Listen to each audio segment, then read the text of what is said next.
Hello there, Darren here. I'm in the shed, check it out.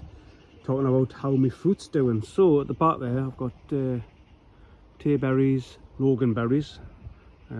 With this horrible weather we've got, they're fruiting, but at the same time they're not ripening as quick as I like. But I've been picking some. I've done a bag mixed fruit of black currants, tayberries, loganberries, jostaberries, whatever I could find.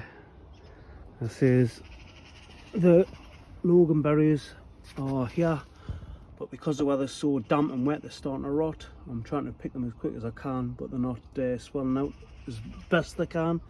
But yeah, one of them things. Cherries, I've done a video saying that I didn't get any, which is correct, hardly any. This apple tree, I've got, what was it, one apple, two apples. Oh, there's one up there. Three apples. A lot of the times you would like for your trees to produce apples, fruit all the time, but a lot of the times it can be that the trees having a rest, and I'm sure with the apples that's what they do, they have a bit of a rest. So that's probably the case with this one. My pear tree, I had absolutely loads of pears. All of them are dropped off, but there's a few of them on there growing and all that, so I'm happy. More than last year. I did move this tree last year and I didn't get any, so this year something's better than nothing, so hopefully next year.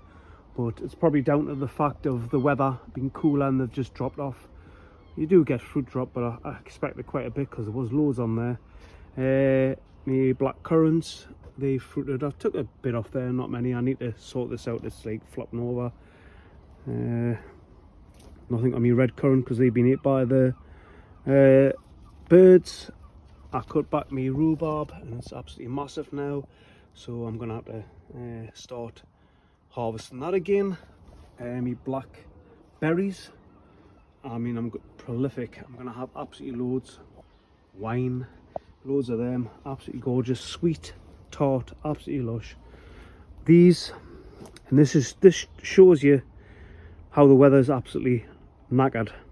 These are autumn raspberries.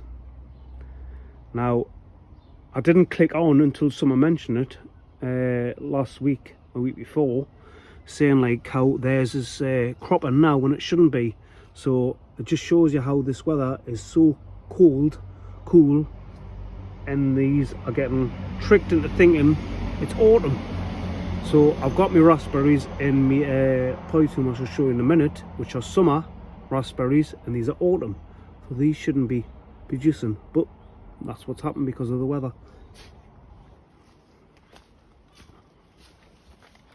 Jostaberries, they're starting to produce loads, starting to change colour. Wait till they get like a dark hue on them, a bit like a black grape.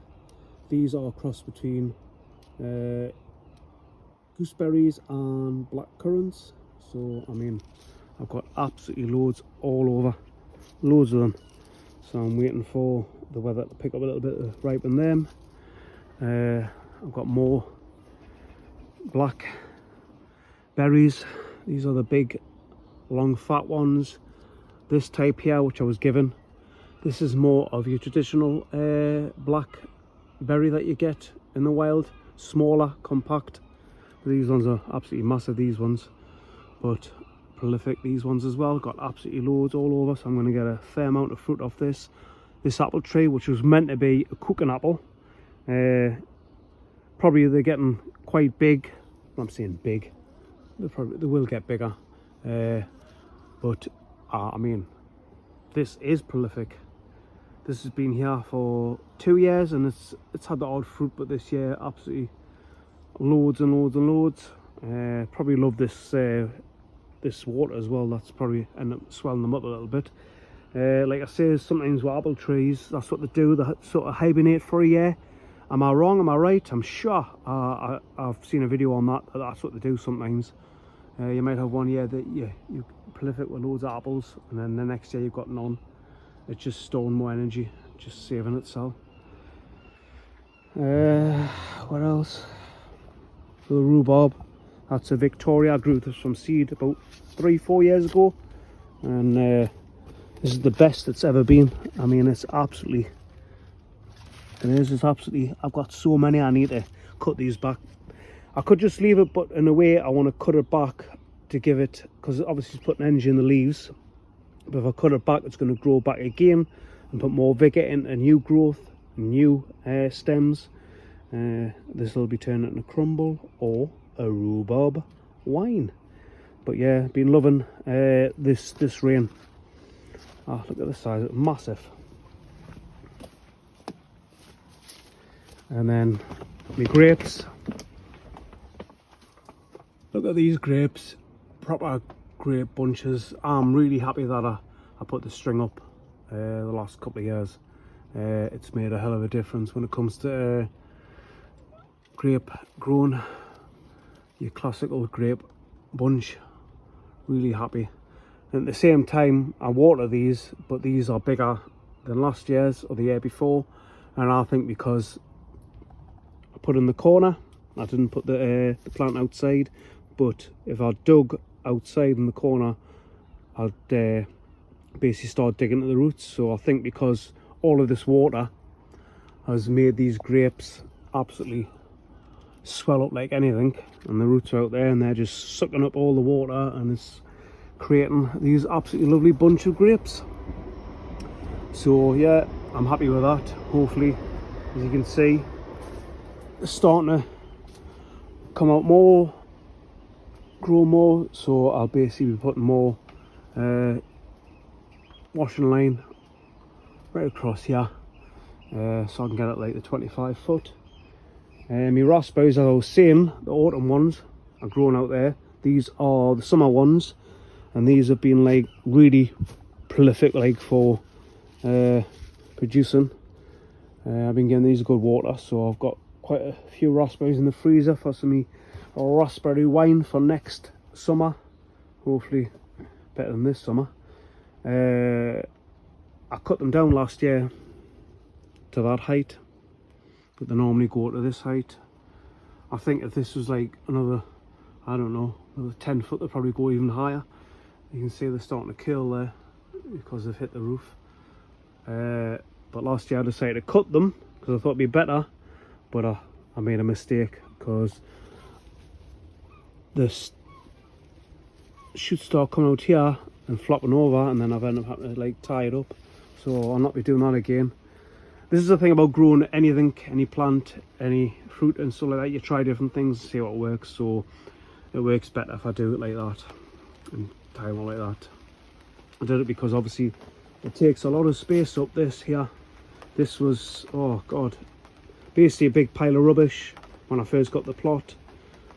I was given some canes, and I think I bought some canes on and I shoved them in, and it loves it here, absolutely loves it. So I think that I'm going to start growing more fruit in here, because there's plenty of space.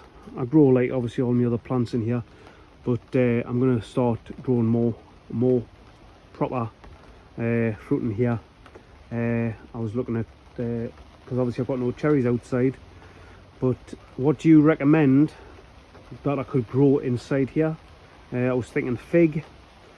What did I say the other day? Anyway, exotic bear. I've got a lime over in the back there. I've had for like 20 odd years. I produced so size fruit, lemons, whatever you want to call them, and they fell off. So I think I might buy some more, put them in the ground with a proper soil and see what happens. So anybody watching this, can you recommend you grow anything in your polytunnel, your greenhouse, that you think will grow well in here? Like I say, is tying them up, the grapevine here, it gives us a lot of space here. Obviously that's flopped over because I didn't sort that grapevine out, but yeah, there's plenty of space here. I want to start growing more fruit inside. I seem to get better results growing with the raspberries here than I would if I had them outside. But anyway, I'm going now. It's getting late, as you can hear. It's raining again. British weather, don't you just love it? Happy sowing, happy growing. It's bye from me. I'm in the shed.